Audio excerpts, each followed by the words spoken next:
Welcome to Church of the Rock from Winnipeg.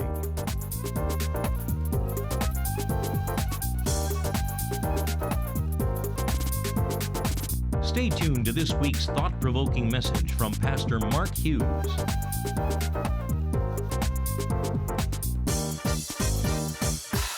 So today I'm going to carry on the series I began last week, Oh My God. And we've been talking about the big themes about God that just absolutely stagger the imagination.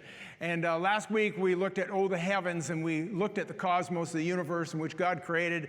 And it's an overwhelming presence. 13.67 billion light years from one side to the other, 100 billion stars in our galaxy, the Milky Way, and 100 billion galaxies that size in the universe. And I did my math wrong, someone corrected on it. It turns out it's 10,000 billion trillion stars.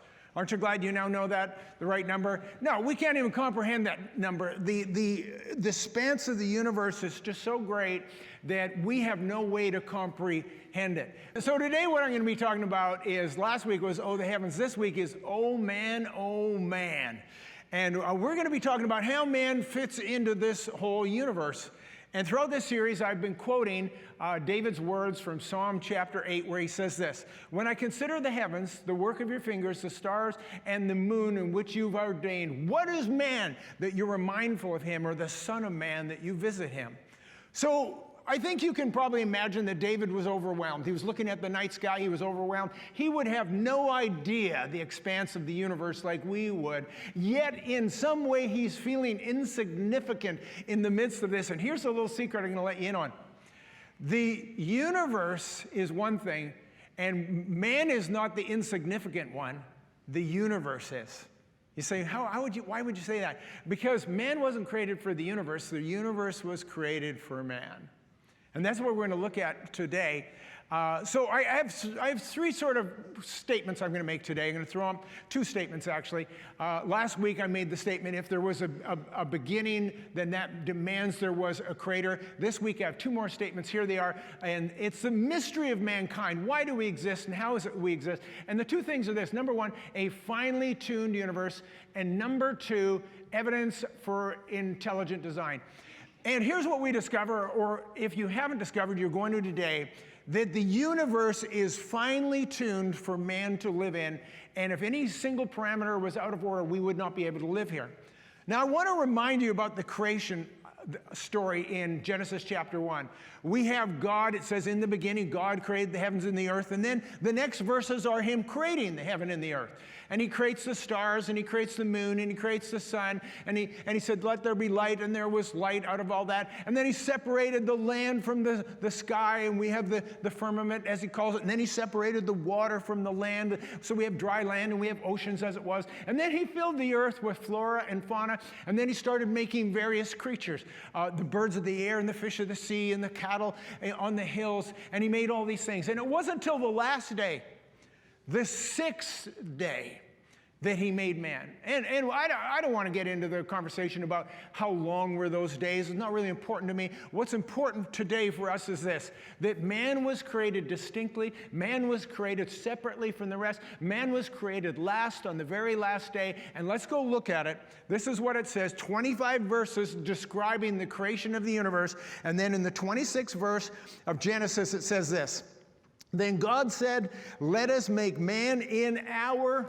image, according to our likeness. Let him have dominion over the fish of the sea, over the birds of the air, over the cattle, over all the earth, and every creeping thing that creeps on the earth." So God created man in his own image. In the image of God, he created them. Male and female, he created them. So we have a picture of God creating man uniquely from all the other animals. He made all the other animals, the fish and the birds and all these other things. And on that sixth day, he did something that man and only man got. We and only we were created in the image of God. And he creates us in his image, male and female. He creates us. And we have the characteristics and we have the nature of God, and we're going to look at that. And then what he does is this: he sticks man in the middle of the garden, in the middle of an earth, which he put in the middle of a solar system, in the middle of a galaxy, in the middle of the universe. And the essence of what I'm going to share with you today is that we were actually created after this, and it was all created for us. So there's a book out more recently, and it's here, I'll throw it up on the screen. It's by two astrophysicists, Barnes and Lewis. They're actually Christians. They're PhDs in astrophysics. They actually teach astrophysics, and they call it A Fortunate Universe, life in a finely tuned cosmos. And even though they're Christians, even though they believe the Bible and they know all their astrophysics, this is what they've determined, that the whole universe is so finely tuned that if there was even one single parameter out of balance, we could not sustain life on Earth. And it's called, in technical terms, it's called the anthropic principle. How many are familiar with that term, the anthropic principle? Not that many people. And the creationists love it, because they say that the anthropic principle is evidence that God exists because God fine-tuned the universe so that man could live in it. Now, the atheistic scientists, they say, well, no, it's just a coincidence. It's a big cosmic fluke, and we just notice it because we happen to be living in the cosmic fluke. It takes so much faith to be an atheist, I'm telling you. But anyway, the anthropic principle is one thing, but there's a better name, a simpler name for it. I call it the Goldilocks universe. How many remember the story of Goldilocks, the fairy tale? You all remember it. You all learned it as kids, right? And of course, we have Goldilocks walking in the woods. Why is she walking in the woods by herself? That's what I want to know. Where are her parents, for goodness sakes? And anyway, she goes to the bear house, and the bears are out on a walk, letting their porridge cool, I guess. And so she gets in, and she sits in these chairs. And the first chair is too hard. The second chair is too soft. And the third chair was what? Yeah, it was just right. It was just right. So she sits in that chair. And so she starts tasting the porridge, and one bowl was too hot, and one bowl was too cold, and the last one was what? What was it? Yeah, it was just right. And then after porridge, you always want to have a nap, right? And so she goes to the bedroom, and there's one bed that's too hard, and there's one bed that's too soft, and the third one was what? What was it? Yeah, it was just right. But I'll tell you, there's something about humanity that requires the Goldilocks principle. We want everything to be just right. Would you agree with that? We've built the whole church around the Goldilocks principle. Did you know that? We carefully fine-tuned all the details of this church so it would be just right for you. And you probably don't know this. On top of this roof right here, we have the 5 biggest HVAC systems you will ever see in your life. They're the size of small houses. And I don't know why they had to be so big, but when we moved into this building, we had a discussion with the engineers, and they said, we have this system, we have to specially design it so that it will always keep the oxygen level in the room at the just right amount. Because, and they came in with these meters, and they measured it. They said, see, what happens when you fill this room with people, they exhale carbon dioxide. And if we don't put in this system, the carbon dioxide level is going to get too high, and it was going to cost us tens of thousands of dollars for this system.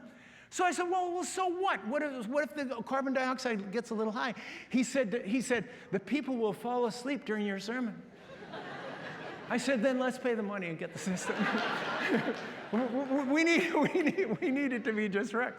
And so we never think about this, but we like life just right. It has to be just right. And God knew that. God knew what you were like. And so when he built this universe, he built it just right.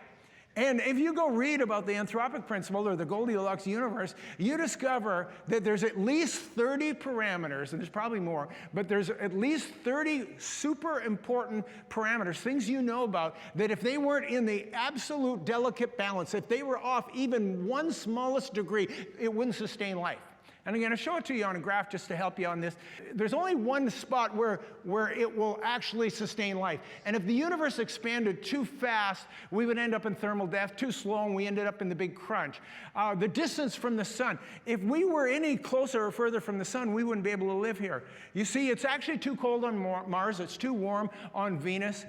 Gravity, electromagnetism, ozone, all of these things are in perfect balance. You know, have you ever thought about gravity? I mean, we take gravity for granted, but it's in the perfect balance for us to live life on this planet. And so the whole universe is held together in this incredible, delicate balance where it will sustain life. And this can't be an accident. Even the scientists, they do the math on these things, and they're so extraordinary and so elaborate, the calculations, and they think if it was off even 1% of a degree, we couldn't have life on the planet. And that's because when we read the story, which we just did, God created the earth first, and then made it just right, and he put us in the midst of it. That's the anthropic principle. So the first thing we discover is that the universe is finely tuned to support biological life. But the second question is there evidence of intelligent design? And I think the explanation as to why there's life on planet Earth is so woefully inadequate. I think scientists should be embarrassed by it. And see, it's one thing. Supposing you believe that the universe is infinite and it's always been here. Supposing you believe that nothing created the universe. Okay, fine. Where did life come from? And there is no explanation for where life came from. And they say, well, I know, because you can't explain it. Life cannot arise from inorganic or inanimate objects. It's just not possible. The material universe cannot produce life as we know it. So they say, well, I know, it's sort of a fluke. There was this, this chemical soup on the earth, and there was this chemical fluke that happened, and somehow a simple-celled organism developed and lived in the primordial ooze. And after living in the primordial ooze, it got tired of living in the ooze and crawled out on its belly onto the land. And then it got tired of crawling on its belly, so it grew legs, and it started to walk on all fours. And then it didn't really like walking around on all fours, so it got up, and it started to be able to walk on two. And then it got tired of walking on entirely, and went out to the dealership and bought a brand new Camaro, so it wouldn't have to walk anymore. And so that's the story of evolution. It takes so much faith to believe that. And so I want to tell you a little story about Frederick Hoyle, Sir Frederick Hoyle, and he was one of the great astrophysicists of the 20th century, and he was actually the one who coined the term Big Bang. And like I told you last week, it was a derisive comment. He was talking about George Lemaitre's idea that the whole universe came from a singular moment and burst into being and is expanding, ever expanding into the outer expanses of the universe. And he didn't want to believe it. Because if the universe had a beginning, then it demands that there was a creator, and so it becomes problematic for the evolutionists. Nevertheless, he finally came around, even though he coined the term Big Bang, he finally came around and he actually believed it. But then he had a problem, and he realized that science cannot explain how life emerged, the origin of life on the earth. And so he wrote a book on it. Here's this book. He died in 2001. And the book is called The Intelligent Universe, A New View of Creation and Evolution. Now, make no mistake about it, he's not a creationist. He was an evolutionist. He was an atheist. He did not believe in God. He did not think God had any part of this. But he couldn't explain how life had emerged from an inorganic universe. So this is what he comes up with. You're going to laugh. He came up with the term panspermia. And what that means is that because the inanimate universe could not have created life, then that probably meant that aliens from another galaxy came to Earth and planted a seed of life, and that's how it all began. I think this guy's been watching way too much Ancient Aliens on the History Channel. Did any of you ever watch that show? I love that show. Those guys are nuts. They think that the aliens built Stonehenge and the pyramids and everything else that goes on. And he comes up with this harebrained idea that, aliens did it. Aliens sowed life into the earth. Now here's my question. Okay, supposing that's true. So where did their life come from? Where did the alien life come from? It still doesn't answer the question, right? But having said that, Sir Fred Hoyle came up with a very interesting comment, and I want to throw it up to you. Here it is. This is what he said. He said, the chance of higher life forms might have emerged through evolutionary processes is comparable with the chance that a tornado sweeping through a junkyard might assemble a Boeing 747 from the material within. Even he understood that life, and particularly higher forms of life, could not have emerged from nothing. There has to be a reason. And science has no proper explanation for this, and we have the best explanation ever. Because it says that God created man in his image, and then in the next chapter, chapter 2 of Genesis, it explains it. And it says, and God took, and he made man. What did he make man from? Who can tell me? What did he make man from? Yeah, the dust of the earth. He made man out of dirt. Women, that explains everything about your husband, everything you need to know.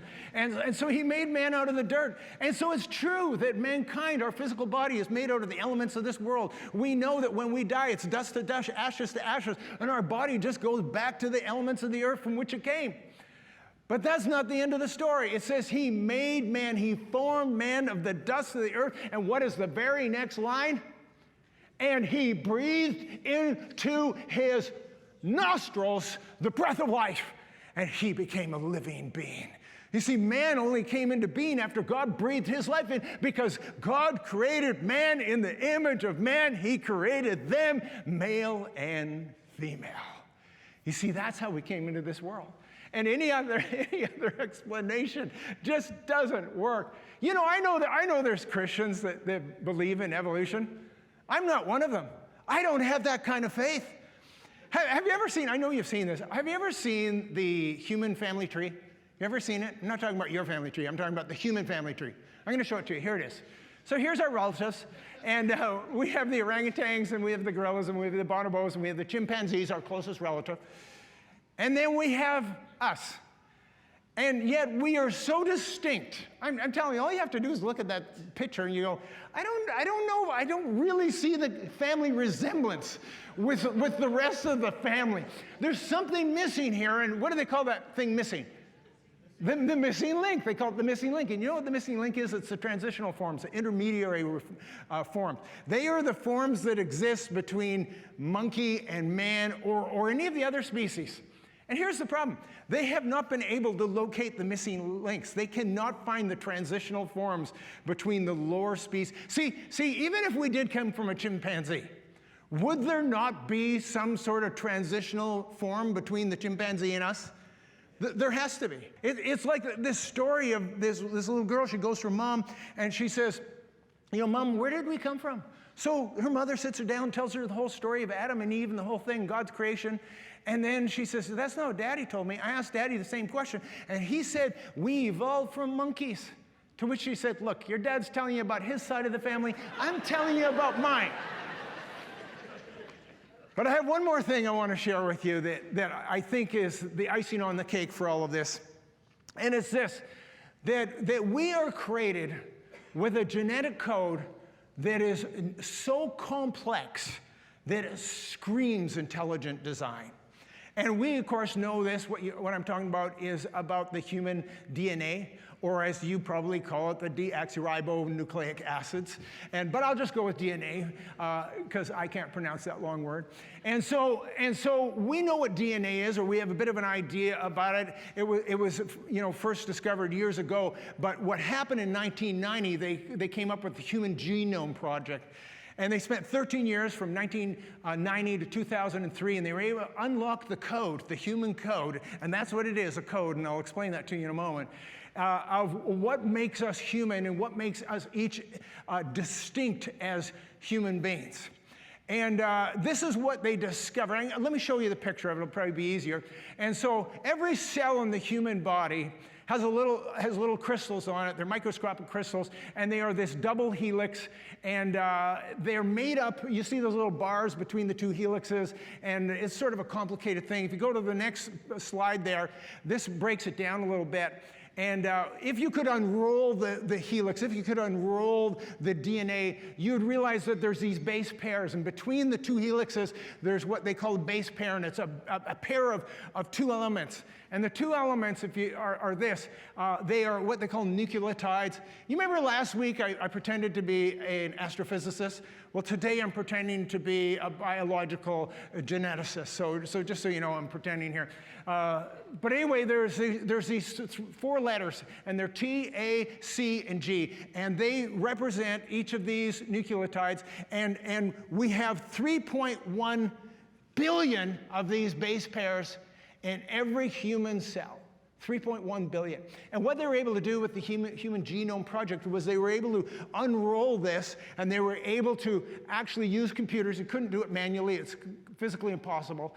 And they were able to map the entire human genome. And so on a computer screen, it looks like this, and there would be 6.2 billion of those characters for every human being. And just like a computer coder will use a binary system of ones and zeros, and it just looks like ones and zeros to you, but to them, they understand that there's a code behind this, a digital code. And it turns out that every human being has a digital code, but instead of ones and zeros, you're T, A, C, and Gs. Now, I know I may have lost some of you, but I've got a real simple explanation for this. So I love TED Talks. I don't know if you know that. You can learn more in 16 minutes than probably anywhere else on the internet. And there was a great one I saw recently. And this guy was an Italian scientist by the name of Riccardo Sabatini. And he had a heavy Italian accent. And he was a data scientist. So he's not a geneticist, and he's not a biologist or an astrophysicist. But what he does is he does a meta-analysis on data and large data. And he did this great thing on the human genome. So he comes out on stage, and while he's on stage talking about who we are as human beings, he brought out these volumes. And these volumes are an actual specific human being where instead of being on a computer screen, they printed out that person's DNA, the entire code. And there's 475 kilograms of books there. There's 262,000 pages. And then what he did, he said, this is a real person, a specific person. It's the only time in history that we've actually printed it out in hard copy. And he wanted people to see this and visualize this. So then he went over and he reached into that pile, and he didn't take this book out randomly, but he pulled this book out. And then he opened up the book to a place that he had earmarked. And in that place, if you look at, you can't really see it, but if you look on that book, it's just hundreds of thousands and millions of letters of T, A, C, and G. Just one after another, one after another. And each one of these sequences is a certain way that determines certain factors about each and every one of us. So he goes to this particular place, and he starts reading, and he reads A-T-T, C-T-T, G-A-T-T-T, and then he stops and he looks at the audience and he says this. He says, given where this is in this person's DNA, if they had just 2 of these letters out of order, this person would have cystic fibrosis, an incurable genetic disease, because 2 letters were out of order. And so now you're starting to get a little picture. There's 3.1 billion of these combinations. A computer genetic, or it's not computer, but a genetic code that has been imprinted that determines everything about you.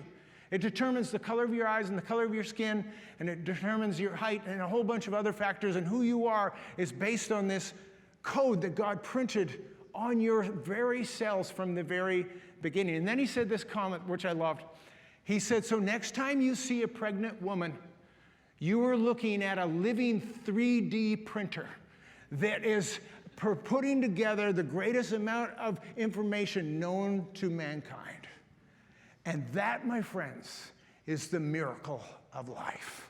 And the people applauded. They started to applaud because I think they were overwhelmed by this, that this is so intricate and so specific and so overwhelming that I don't know whether he believes in God or not, but the fact is, how can you not believe in God when you're looking at that? And so it reminded me of something I shared with you a couple months ago. Kathy and I were watching this movie called What is a Woman? And at the end of the movie, I said to Kathy, so what makes you a woman? And she says, my superpower makes me a woman. I said, what's your superpower? She says, women are the only gender that can create life. And then, I didn't tell you this part, and then she said, and that's why no woman should ever get an abortion, because we are giving up our superpower. You know, there's a big debate today about when does life begin. What is the moment life begins? Some people think it's at birth. Some people think it's the first trimester or the second trimester. Some people say, well, it's when the fetus has a heartbeat, or when the fetus has brain waves, or maybe when it has fingerprints. But we actually know when life begins, because it's at the moment of conception, because when the egg is fertilized, it becomes what is known as a zygote. And the zygote has the complete code, the complete genetic code of 3.1 billion base pairs of exactly who that human being is. And this is what it tells us in the book of Jeremiah. Jeremiah chapter 1, throw it up. It says, before I formed you in the womb, I knew you. Before you were born, I sanctified you. See, God says, I have already printed out your genetic code. And don't think for a moment that you're coming into this world when you were born. I knew you before you were even formed in the womb, because I printed out your genetic code of exactly who you would be. And that, my friend, is why we know that life begins at conception, because we are fearfully and wonderfully made.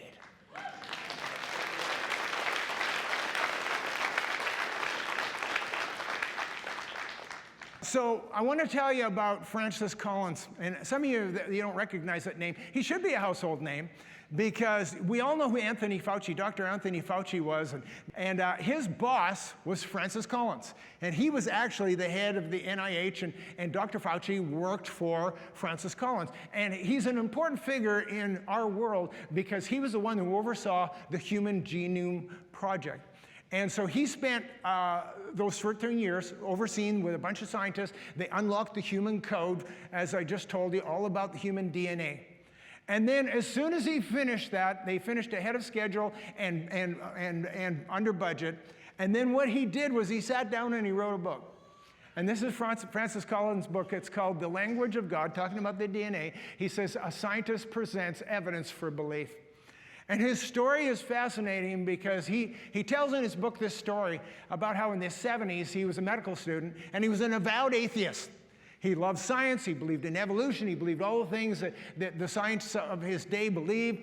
And he graduates from medical school, he ends up in practice, and then he said, all of a sudden I'm face to face with real life problems. And I'm face to face with life and death. And people started asking me hard questions that I couldn't answer, like when they were facing the death of a loved one, and they would say, so where do we go when we die? And he said, I don't know. And they said, but what do you believe? And he thought to himself, I don't know what I believe. And he didn't have an answer. And he said the science he loved so much was inadequate to help these people in their greatest times of need. And then he said he looked at other patients that he had that were facing unbearable situations, and somehow, in some way, they had this incredible hope that seemed to come from their faith in Christ. And then he became conflicted, and he started asking himself these questions. Where did we come from? Why are we here? Why does man exist? Where do we go when we die? Why does mathematics work? Why is the universe so finely tuned? So he needed some help. So he had a patient that was a Methodist pastor. And he went to this pastor and he told him his conundrum, and he told him what he was wrestling with. And the pastor looked at him and says, you remind me of another intellect years ago by the name of C.S. Lewis. And he wrote a book I think will help you. And the book is called Mere Christianity. And he gave him the book Mere Christianity, and he was enthralled by it and started to answer some of the difficult questions. And then he devoured all of C.S. Lewis's writings. And after he had read them all, he sat down and he thought to himself, I don't want to become a Christian. It's not what I want to be. It's not what I want to do. But I am overwhelmed by the evidence. I have no choice but to give my life to Christ. And he became a Christian. And then he said, here was the one argument that got me. He says the one argument is, Lewis says this, if you see a man drowning in a river, and even if you're a poor swimmer, you will risk your life and you will jump into that river to save that man. And he said, I asked myself why. He says, evolution would teach the opposite. Don't go after that man. He's the weaker of the species. He will perish. You have to protect your DNA. But I jump into the river. Why do I do it? Because to protect myself and only myself is not what is written in my heart, because we are created in the image of God. And we will have the love of God and the sacrificial love for other human beings because we and only we are created in the image of God. This is because we are fearfully and wonderfully made. He made all of the heavens and he stuck us in the midst of it. And man, oh man, that's the God I serve. Let's stand together.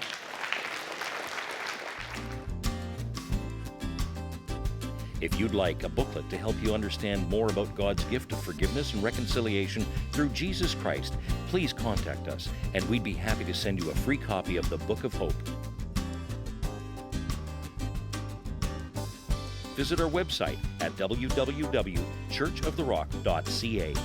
Thank you for watching, and God bless you.